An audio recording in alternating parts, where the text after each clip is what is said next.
भौतिक सुख चाहते अपार धन चाहते तेज करते महाउपाय कौन करेंगे ना शनिवार दिन आपण राशि तेल लगे गाधा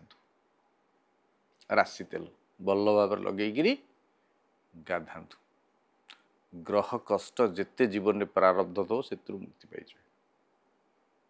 ता सहित भल भाव लगे सारापर साबुन फाबुन लगे गाधे पड़े गाधे सारिबा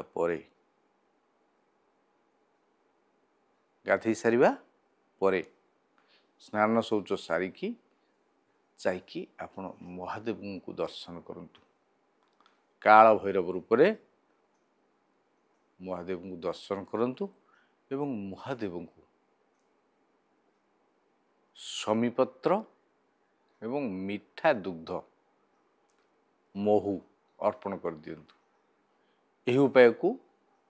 27 शनिवार करंतु जीवन जिते दुख कष्ट थी जहाँ भी थी सबूत मुक्ति पाई करंतु महाउपाय रुहंतु खुशी जय जगन्नाथ।